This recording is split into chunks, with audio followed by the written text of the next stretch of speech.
നമസ്തേ. നമ്മളിന്ന് മേടലഗ്നത്തെക്കുറിച്ചാണ് വീഡിയോ ചെയ്യാൻ പോകുന്നത്. അപ്പോൾ മേടലഗ്നത്തെക്കുറിച്ചുള്ള ഒരു സാമാന്യ വിവരണം. ഞാൻ പലപ്പോഴും പറയും, മേടം വൃശ്ചികം ലഗ്നക്കാർക്ക് ബുധൻ 6-3 ഭാവാധിപനായ ബുധൻ ദോഷം ആയിട്ട് വരും. അഷ്ടമാധിപനായ ചൊവ്വയും ദോഷമായിട്ട് വരും. എങ്ങനെ? ചൊവ്വയുടെ വീട്ടിൽ നിൽക്കുക, അഷ്ടമത്തിൽ നിൽക്കുകയോ 2-ൽ നിൽക്കുകയൊക്കെ ചെയ്തിട്ട് ചൊവ്വ വരുമ്പോഴും ദോഷം വരും. പക്ഷെ ബുധനാണ് ഏറ്റവും മാരകനായിട്ടുള്ള ഗ്രഹം. അപ്പോൾ മേടലഗ്നത്തിൻ്റെ പ്രത്യേകതകൾ: മേടം ഒരു ചരരാശിയാണ്, ആഗ്നേയ രാശിയാണ്. ചൊവ്വ ലഗ്നാധിപനായി വരുന്ന, അതായത് സൈന്യാധിപനായ, ഏതൊരു കാര്യത്തെയും നേരിടാൻ ശക്തിയുള്ള ചൊവ്വയുടെ പ്രഥമ രാശിയാണ് ആഗ്നേയ. ചൊവ്വയുടെ സ്വഭാവം ആഗ്നേയത്വമാണ്. ആഗ്നേയ തത്വം പൂർണ്ണമായി ഉൾക്കൊള്ളുന്ന രാശിയാണ് ആര്? ഈ പറയുന്ന മേടലഗ്നം.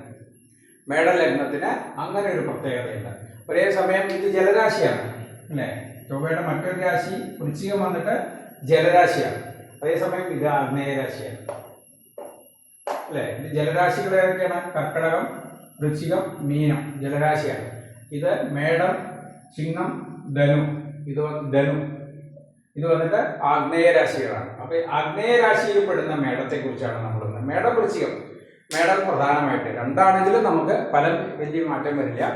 ചൊവ്വയുടെ സ്വഭാവങ്ങൾ, ചൊവ്വയുടെ ബന്ധുക്കൾ ആരൊക്കെയാണ്? ചൊവ്വയുടെ ബന്ധുക്കൾ സൂര്യൻ, ചന്ദ്രൻ, ഗുരു, ഈ 3 ഗ്രഹങ്ങളാണ്. ശത്രുക്കള് പ്രഥമ ദൃഷ്ടിയായാലും ബുധനാണ്, രണ്ടാമത് ശുക്രനാണ്, 2-7 ഭാവാധിപൻ മാരകനും കൂടിയായ ശുക്രനാണ്. ശുക്രനെയും ശ്രദ്ധിക്കണം. അതുപോലെ തന്നെ മൂന്നാമത് സമനായി നിൽക്കുന്നത് ശനിയാണ്. ഇത് എങ്ങനെയൊക്കെയാണ് വർക്ക് ചെയ്യുക, എങ്ങനെയാണ്? ഞാൻ എല്ലാ വീഡിയോയിലും കേൾക്കുമ്പോൾ എനിക്ക് തോന്നുന്നു പല ചോദ്യങ്ങളും വരുന്നുണ്ട്. ബുധൻ അല്ലെങ്കിൽ 6-ാം ഭാവാധിപൻ ഉച്ചം ചെയ്താൽ, ബുധൻ ബലവാനാണെങ്കിൽ ബുധന്റെ ദശ വരുമ്പോൾ എങ്ങനെ സംഭവിക്കാം, എന്തൊക്കെ സംഭവിക്കാം, എങ്ങനെയാണ് ദശകൾ വർക്ക് ചെയ്യുക? അപ്പോൾ ഞാൻ ഉദാഹരണമായിട്ട് പറയും, ബുധദശ ദോഷമായിരിക്കുമെന്ന് ഞാൻ പലപ്പോഴും പറയലുണ്ട്. പക്ഷെ ബുധദശ മേടലഗ്നക്കാർക്ക് ദോഷം മാത്രമേ ചെയ്യൂ? അല്ല. മേടലഗ്നക്കാർക്ക് ചൊവ്വയാണ് ഏറ്റവും പ്രധാനം. ചൊവ്വ എന്തൊക്കെ തരുന്നുണ്ട്? ആരോഗ്യം തരുന്നുണ്ട്, ആയുസ് തരുന്നുണ്ട്, ഐശ്വര്യം തരുന്നുണ്ട്, ധനസ്ഥിതി തരുന്നുണ്ട്, സർവസമ്പത്ത്, ബുദ്ധി, ജ്ഞാനം എല്ലാം തരും. ലഗ്നാധിപനായതുകൊണ്ടും അഷ്ടമാധിപനായതുകൊണ്ടും ഈ 2 ആധിപത്യവും ആരുടെ കയ്യിലാണ്? ചൊവ്വയാണ്. അപ്പൊ ഈ മേടലഗ്നത്തിന് ആര് പ്രഥമ ശുഭത്വം വരണം? ചൊവ്വ തന്നെ വരണം. ചൊവ്വ ശുഭത്വം എങ്ങനെയാ വരിക? ചൊവ്വയ്ക്ക് ചന്ദ്രബന്ധാണ് ഏറ്റവും ശുഭത്വം കൊടുക്കുക. ചന്ദ്രനാണ് ഗുരുവിനേക്കാൾ. ചൊവ്വയ്ക്ക് ഏറ്റവും കൂടുതൽ ശുഭത്വം കൊടുക്കുക ചന്ദ്രനാണ്. ചന്ദ്രന്റെ ദൃഷ്ടി, പൗർണമി ചന്ദ്രന്റെ ദൃഷ്ടി യോഗങ്ങൾ വരുമ്പോഴാണ് യഥാർത്ഥത്തിൽ ചൊവ്വ ഏറ്റവും ബലവാനാകും. ചന്ദ്രൻ കഴിഞ്ഞിട്ടേ ഉള്ളൂ ഒരു ഗുരുവിന്റെ ബന്ധം. ചന്ദ്രൻ കഴിഞ്ഞേ ഗുരു വരുള്ളൂ, ഗുരു കഴിഞ്ഞേ ശുക്രൻ വരുള്ളൂ. അപ്പൊ ചന്ദ്രന് ഏറ്റവും കൂടുതൽ ചൊവ്വ ബലം വരികയാണെങ്കിൽ എങ്ങനെയാണ്? ചൊവ്വയ്ക്ക് വന്നിട്ട് ചൊവ്വ എവിടെ നിന്നാലും പൗർണമി ചന്ദ്രന്റെ ബന്ധം വരിക എന്നുള്ളതാണ്. പൗർണമി ചന്ദ്രന്റെ ബന്ധം വരിക. ചൊവ്വ 7-ൽ തന്നെ നിന്നു, അല്ലെങ്കിൽ ചൊവ്വ ഉച്ചം തന്നെ ചെയ്തു എന്ന് വയ്ക്കുക. ഏറ്റവും ബലം വരിക ചൊവ്വ ഉച്ചം ചെയ്ത് കൂടെ പൗർണമി ചന്ദ്രൻ വരിക. ചന്ദ്രൻ ബലവാനായി പൗർണമി ചന്ദ്രനായി, കൂടെ സൂര്യനുണ്ട്. എന്നാലും ഇനിയിപ്പോ പൗർണമി ചന്ദ്രൻ ആവുന്ന സൂര്യനെ അവിടെ നിന്ന് ഒഴിവാക്കുക. സൂര്യൻ വന്നാൽ മൗഢ്യം വന്നുകൂടാ. ചൊവ്വയ്ക്ക് മൗഢ്യം വരാൻ പാടില്ല.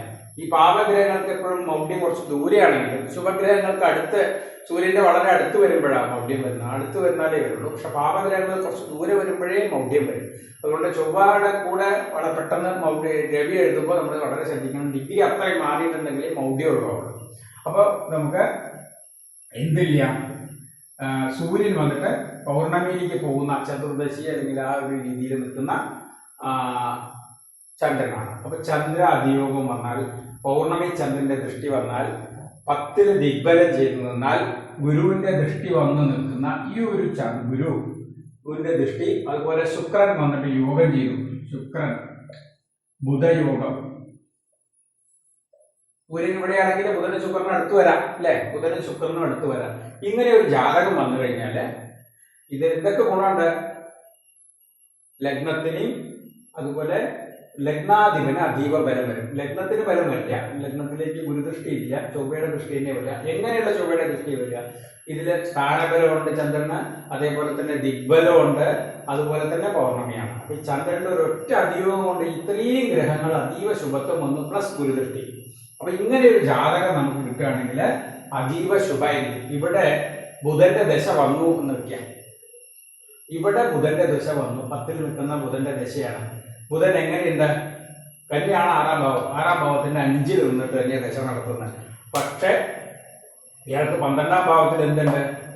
ഗുരുവിന്റെ ദൃഷ്ടിയുണ്ട്. ഇവിടെ വേണമെങ്കിൽ ശനിയെ നമുക്ക് എവിടെ വേണമെങ്കിലും എഴുതാം. ശനി അഷ്ടമത്തിൽ എഴുതാം. ശനി അഷ്ടമത്തിലോ അല്ലെങ്കിൽ ഗുരുവിന്റെ വീട്ടിലോ, ഗുരുവിന്റെ വീട്ടിലെഴുതിയാൽ ഗുരുവിന്റെ ദൃഷ്ടി വരും.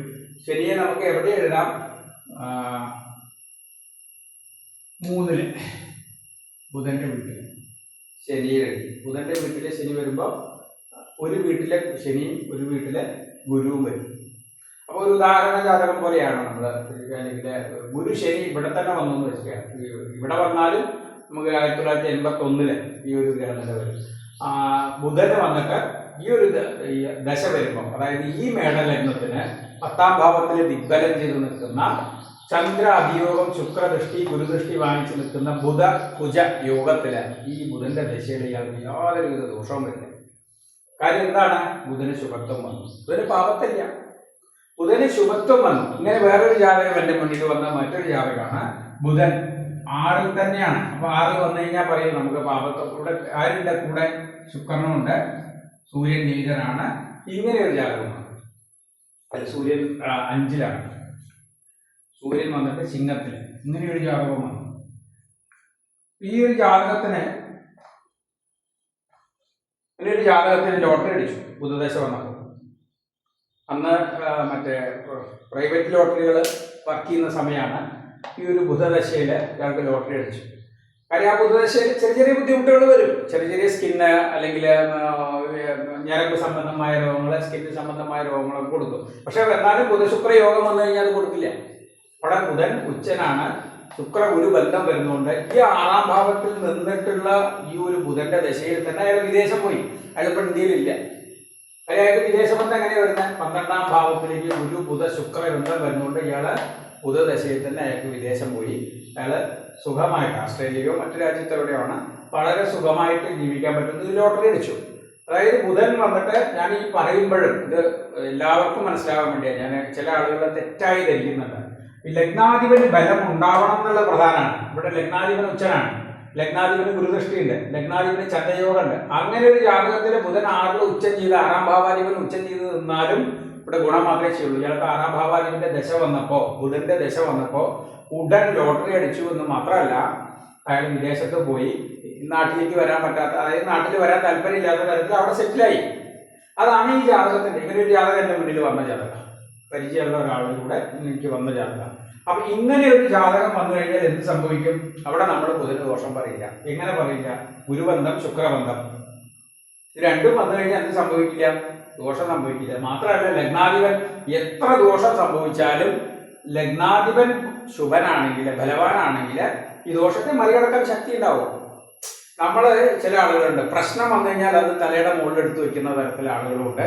പ്രശ്നം കാലിന്റെ അടിയിൽ വെക്കുന്ന ആളുകളുണ്ട്. തമ്മിൽ വളരെ വ്യത്യാസമുണ്ട്. പ്രശ്നം കാലിന്റെ അടിയിൽ വെക്കുന്നവർക്ക് ലഗ്നബലം വളരെ ശക്തമായിരിക്കും. നമുക്ക് എത്ര പ്രശ്നം ഉണ്ടെങ്കിലും അത് നമ്മളെക്കാൾ താഴെയാണെന്ന് ചിന്തിക്കുന്ന ആളുകൾക്ക് ലഗ്നബലം വളരെ ശക്തമായിരിക്കും. ചൗർണമി ചന്ദ്രന്റെ ദൃഷ്ടി, ഗുരുബന്ധം, ഉച്ചസ്ഥിതി എല്ലാം വരുന്ന ലഗ്നത്തിന് ഒരു പ്രശ്നവും ഒന്നുമല്ല. കാര്യം ഒന്നാമത്തെ മേടലഗ്നക്കാർക്ക് ചൊവ്വ ബലം വന്നു കഴിഞ്ഞാൽ തന്നെ ഇച്ഛാശക്തി കൂടും, പോരാട്ട വീര്യം കൂടും, ഒരു കാര്യത്തിന് ഇറങ്ങാനുള്ള ശക്തി കൂടും. മിക്കതും ലഗ്നം പാപത്വം വരുമ്പോൾ, ലഗ്നത്തിന് ദോഷം വരുമ്പോൾ എന്ത് സംഭവിക്കും? നമുക്ക് ഇതുണ്ടാവില്ല, ഇച്ഛാശക്തി ഉണ്ടാവില്ല, ഒരു കാര്യം തുടങ്ങാനുള്ള താല്പര്യം ഉണ്ടാവില്ല, കഴിവുണ്ടാവില്ല, ഭയം ഉണ്ടാവും. ഇവിടെ അതില്ല. എന്ത് പ്രതിസന്ധി വന്നാലും ഇയാൾ മറികടക്കും. ഇയാൾക്ക് ബുധദശയില് ലോട്ടറി അടിച്ചു, മാത്രമല്ല ഇയാൾ വിദേശം പോയി വളരെ നല്ല സെറ്റിലായിട്ടുള്ള ഒരു അവസ്ഥയിലേക്ക് വന്നു. അപ്പോൾ മേടലഗ്നത്തിന് ബുധദശ എല്ലാവർക്കും ദോഷം ചെയ്യില്ല എന്നുള്ളതിന് ഉദാഹരണമാണ് ഞാനിപ്പോൾ ഈ കാണിച്ചത്. എന്നോടൊരു ചോദ്യം ഒരു വീഡിയോയിലോ താഴെ എവിടെയോ കണ്ടപ്പോഴാണ് എനിക്ക് സംശയം. പറയുന്നതിൽ നമ്മൾ നിയമം പറയുമ്പോൾ സാമാന്യ നിയമമാണ്. 70% ആളുകൾക്കാണ് അത് പൂർണ്ണമായിട്ടും പഠിക്കുന്നത്. ബാക്കി നിയമങ്ങൾ എപ്പോഴും അങ്ങനെയാണ്, സാമാന്യമാണ്. അത് എല്ലാ കാര്യങ്ങളും ഫിസിക്സിലെ ലോസും അങ്ങനെയാണ്. പലതും നമുക്ക് സാമാന്യ നിയമങ്ങളാണ്. അപ്പൊ സാമാന്യ നിയമങ്ങൾ നമുക്ക് ഇങ്ങനെയാണ് ഫലം വരിക. ഇതിങ്ങനെ ഒരു അപൂർവ സന്ദർഭം വന്നു കഴിഞ്ഞാൽ ബുധദശ ദോഷം ചെയ്യില്ല.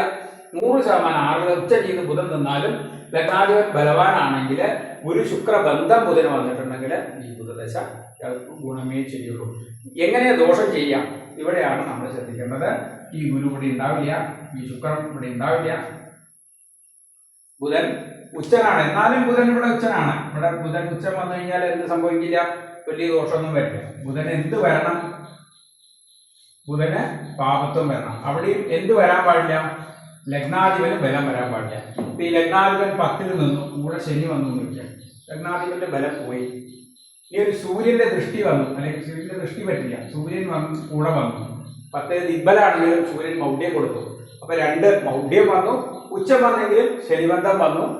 ശനിബന്ധം വന്ന ചൊവ്വ എപ്പോഴും പ്രധാന ശേഷി കുറഞ്ഞിരിക്കും. അതേപോലെ തന്നെ ബുധൻ ശുക്രന്മാര് 9ൽ വരാൻ പാടില്ല. ബുധൻ ശുക്രന്മാര് അഷ്ടമത്തിലെ, ബുധൻ ശുക്രൻ. അപ്പൊ സൂര്യൻ എന്ത് വരില്ല? അവിടേക്ക് പോവില്ല, സൂര്യൻ ഇവിടെയാണ് വരുന്നത്. കാര്യം ബുധ ശുക്രന്മാരുടെ വളരെ അടുത്താണ്. അപൂർവ സന്ദർഭങ്ങളിലെ ബുധനെയൊക്കെ വിട്ടിട്ട് അത്രയും ദൂരെ പോവുള്ളൂ. അപ്പൊ അതുകൊണ്ട് തന്നെ ഇങ്ങനെ ഒരു ജാതകം വന്നു എന്ന് വയ്ക്കാം. ഇപ്പൊ ഇവിടെ എന്തൊക്കെ സംഭവിച്ചിട്ടുണ്ട്? ഇവിടെ ചൊവ്വയ്ക്ക് അതീവ പാപത്വം വന്നു, ചന്ദ്രൻ ഇങ്ങനെ തന്നെ വന്നു. എന്നാലും ചന്ദ്രൻ എന്ത് വന്നു? കേതുബന്ധം വന്നു, ശനിബന്ധം വന്നു. എന്നാൽ പൗർണമി തന്നെയാണെന്ന് വയ്ക്കാം. എന്നാലും എന്ത് സംഭവിക്കും? ഇയാൾക്ക് മനസ്സിന് ബലക്കുറവ് വരും. എങ്ങനെയാണ്? സ്ഥാനബലം ഇതെല്ലാം വന്നു, ദിഗ്ബലം വന്നു, സ്ഥാനബലം വന്നു. പക്ഷെ ശനി ദൃഷ്ടി വന്നു, കേതുബന്ധം വന്ന ചന്ദ്രനാണ്. ചന്ദ്രന്റെ ബലം കുറഞ്ഞു പോകും. ഇയാൾക്ക് ബുധദശ വന്നു കഴിഞ്ഞാല് ബുധൻ വന്നിട്ട് അഷ്ടമത്തിൽ നിന്നു എന്ന് മാത്രമാണ് ദോഷം. അപ്പൊ ഇവിടെ ശുക്രബന്ധം വരാൻ പാടില്ല. ഇയാൾക്ക് ബുധദശ വന്നു കഴിഞ്ഞാല്, അല്ലെങ്കിൽ ശനി ദൃഷ്ടിയിലെ ബുധൻ വന്ന്, ബുധൻ അഷ്ടമത്തിൽ വന്ന് 6ാം ഭാവാധിപൻ കയറി അഷ്ടമത്തില് ശനി ദൃഷ്ടിയും കൂടി വന്നു കഴിഞ്ഞാല് ഇയാൾക്ക് എന്ത് സംഭവിക്കും? ലഗ്നാധിപന് പാപത്വം വരുന്നുണ്ട്. ഇയാൾക്ക് എന്ത് സംഭവിക്കും? വളരെ കഷ്ടമായിട്ടുള്ളൊരവസ്ഥ വരും. ബുധദശയില് വളരെ കഷ്ടമായിട്ടുള്ളൊരവസ്ഥ വരും. ബുധന് പാപത്വം വരുന്നതുകൊണ്ടാണ്, ശനിയുടെ ദൃഷ്ടി വരുന്നതുകൊണ്ടാണ് അങ്ങനെ വരിക. ബുധൻ ഒറ്റയ്ക്കാണെങ്കിൽ പോലും അത്ര വലിയൊരു ദോഷം വരില്ല. അഷ്ടമസ്ഥിതിയാണ്, വലിയൊരു ദോഷം വരില്ല. പക്ഷേ ശനി ദൃഷ്ടി വന്നു കഴിഞ്ഞാൽ ദോഷം കൂടും. ഇനി രാഹുബന്ധം വന്നു കഴിഞ്ഞാലും എന്ത് വരും?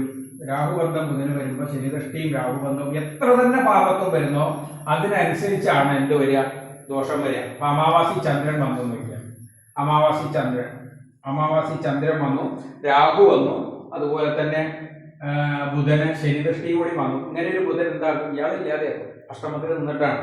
അപ്പൊ അയാൾക്ക് അതിനുശേഷം ആ ബുധദശയ്ക്ക് ശേഷം ഇയാൾ ഉണ്ടാവില്ല. ഇങ്ങനെയാണ് നമ്മൾ. അപ്പോഴും ലഗ്നബലമുണ്ട്, ലഗ്നബലം കൂടി ഇല്ലാതെയാവുമ്പോഴാണ് പൂർണ്ണമായിട്ട് എന്ത് സംഭവിക്കാം? ലഗ്നബലം കൂടി ഇല്ലാതെയാവുമ്പോഴാണ് എന്ത് സംഭവിക്കുള്ളൂ? മരണം പോലുള്ള ചില കാര്യങ്ങൾ സംഭവിക്കണമെങ്കിൽ ലഗ്നത്തിന് ബലം വരാൻ പാടില്ല. ഇവിടെ നിന്ന് കഴിഞ്ഞാൽ ലഗ്നത്തിനെയും കേടുവരുത്തും, ലഗ്നാധിപനെയും കേടുവരുത്തും, ബുധനെയും കേടുവരുത്തും. ഇങ്ങനെ ഒരു ജാതകം വന്നു. ബുധദശ എത്ര പാപത്വം വരുന്നോ, ബുധന് ശനിബന്ധം, രാഹുബന്ധം, അമാവാസി ചന്ദ്രബന്ധം, അഷ്ടമ സ്ഥാനസ്ഥിതി, അതായത് ആധിപത്യത്തിൽ ദോഷം, അതുപോലെ പാപന്മാരുടെ യോഗങ്ങള് എത്ര വരുന്നു അതിനനുസരിച്ച് ഈ ദോഷം കൂടിയിരിക്കും. 6ാം ഭാവാധിപനാണ് എന്നതുകൊണ്ട് ശുഭന്മാരാണ്, ഗുരുവാണ്, ശുക്രനാണ് കൂടെ നിൽക്കുന്നത് എന്ന് വയ്ക്കാം. ഗുരു ശുക്രന്മാര് കൂടെ നിൽക്കുന്ന ബുധനും, അതുപോലെ ശനി രാഹു അമാവാസി ചന്ദ്രൻ കൂടെ നിൽക്കുന്ന ബുധനും തമ്മിൽ ദശ നടത്തുമ്പോൾ വളരെ വ്യത്യാസമുണ്ട്. ഇതാണ് നമ്മൾ ബേസിക്കലി മനസ്സിലാക്കേണ്ടത്. ഞാൻ പറയുന്ന സാമാന്യ നിയമമാണ്. 6ാം ഭാവാധിപന്റെ ദശ നന്നാവില്ല. പക്ഷെ നന്നാവാതിരിക്കാൻ മറ്റു കുറെ സപ്പോർട്ടും കൂടിയുണ്ട്. ബുധൻ ഒന്നുകില്ല മറഞ്ഞു നിൽക്കുക, ബുധൻ മോശ സ്ഥാനത്ത് നിൽക്കുക, അത് ശത്രുക്ഷേത്രമാണ്, ചൊവ്വയുടെ വീട്, ശത്രുക്ഷേത്രത്തിൽ നിൽക്കുക.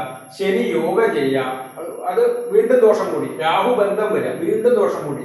അമാവാസി ചന്ദ്രന്റെ യോഗം, അവിടെ ചന്ദ്രൻ ബലമില്ല, നീചനമായി, അഷ്ടമസ്ഥിതിയും വന്നു. അപ്പൊ അങ്ങനെ വരുമ്പോൾ എന്ത് സംഭവിക്കും? ഇയാൾക്ക് ബുധദശയിൽ ഇവിടെ മാനസിക പ്രശ്നങ്ങൾ വരാം, അല്ലെങ്കിൽ ആയുർദോഷങ്ങൾ വരാം, പല കാര്യവും ഈ ബുധൻ വരും. അതേസമയം ബുധന് ഗുരുബന്ധം, ശുക്രബന്ധം, പൗർണമി, ചന്ദ്രന്റെ ദൃഷ്ടി, യോഗമൊക്കെ വരികയാണെങ്കിലോ ദശ വളരെയധികം നന്നാവുക ചെയ്യും. അപ്പൊ ദശ വരുന്നു, 6ാം ഭാവാധിപന്റെ ദശ വരുന്നു, അഷ്ടമാധിപന്റെ ദശ വരുന്നു എന്നതിനേക്കാൾ പ്രധാനമാണ് ശുഭഗ്രഹങ്ങളുടെ ബന്ധമുള്ള ദശയാണോ, ഭാവഗ്രഹങ്ങളുടെ ബന്ധമുള്ള ദശയാണോ. അപ്പൊ നമ്മൾ ദൃഷ്ടി കാര്യങ്ങളൊക്കെ നോക്കണം. ചൊവ്വയ്ക്ക് 4ാം ഭാവത്തിലേക്ക് ദൃഷ്ടിയുണ്ട്, 7, 8 ഭാവങ്ങളിലേക്കുണ്ട്. ശനിക്ക് 3ലേക്കും 7, 10 ഭാവങ്ങളിലേക്കും ദൃഷ്ടിയുണ്ട്. ഇതാണ് പ്രധാനം. ഗുരുവിന് 1, 5, 9 ഭാവങ്ങളിലേക്ക്. ഈ വിശേഷ ദൃഷ്ടി നിങ്ങൾക്ക് എപ്പോഴും ഓർമ്മ വരില്ല. മറ്റ് ഗ്രഹങ്ങൾക്കൊക്കെ 7ലേക്ക് ദൃഷ്ടിയുള്ളൂ.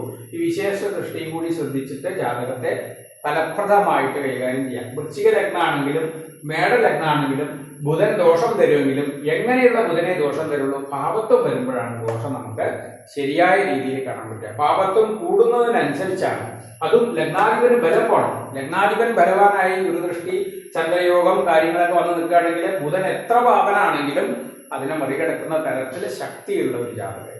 അപ്പൊ നമ്മൾ എന്ത് സംഭവിക്കില്ല? ദോഷം സംഭവിക്കില്ല. ലഗ്നാധിപന് ബലം ഉണ്ടെങ്കിലും ദോഷത്തിൽ നല്ല കുറവ് വരും. ദോഷം സംഭവിക്കാത്തതുകൊണ്ടല്ല, ദോഷം സെയിം തന്നെ സംഭവിക്കുക. പക്ഷെ ഇതിനെ മറികടക്കാനുള്ള സൊല്യൂഷൻസ് ഇയാളെ ആത്മവീര്യം കൂടിയ ചൊവ്വയായതുകൊണ്ട്, സൈന്യാധിപനായതുകൊണ്ട്, സേനാനായകനായതുകൊണ്ട്, പോരാട്ടവീര്യമുള്ള ചൊവ്വയായതുകൊണ്ട് ഇയാൾ ശുഭനായി, ഇയാൾ ശക്തനായാൽ ബുധൻ എന്ത് ചെയ്താലും ഇയാൾക്ക് വലിയ കുഴപ്പങ്ങൾ സംഭവിക്കില്ല. പക്ഷെ ചൊവ്വ പോയാൽ അല്ലെങ്കിൽ ലഗ്നത്തിൽ പാപത്വം വന്നു കഴിഞ്ഞാൽ ദോഷം സംഭവിക്കും. ബുധന് പാപത്വം വരുന്ന ബുധൻ ആണ് ദോഷം കൂടുതൽ വരിക. പാപത്വം കുറഞ്ഞ ബുധൻ, അതായത് ഗുരു ശുക്രബന്ധം ഞാൻ മുമ്പ് കാണിച്ച പോലെ ഗുരു ശുക്രബന്ധത്തിൽ നിൽക്കുന്ന ബുധൻ ലോട്ടറി കൊടുത്തു. എനിക്ക് അനുഭവമുള്ളതാണ്. ലോട്ടറിയാണ് അടിച്ചത്. അന്ന് സൂപ്പർ ലോട്ടോ അങ്ങനെ എന്തോ ഒരു പേരിൽ ലോട്ടറി ഒരു സമയമാണ്. ആ സമയത്ത് ലോട്ടറി അടിച്ചു. അയാളിപ്പോൾ ഒന്ന് വിദേശത്താണ് ഇരിക്കുന്നത്. കാര്യം എന്താണ്? ആറിലന്നെ ബുധൻ നിൽക്കുന്ന ഉച്ചത്തിൽ. പക്ഷെ കൂടെ ഗുരു ശുക്രനും സൂര്യൻ വന്നിട്ട് 7-ആണോ 5-ആണോ ഓർമ്മയില്ല. എന്തായാലും ആ ഒരു സ്ഥിതിയിൽ ബുധൻ ബലവാനാണ്. ബുധൻ ബലം മേടലഗ്നക്കാർക്ക് ദോഷം ചെയ്യുന്നു മാത്രം പറഞ്ഞുകൂടാ.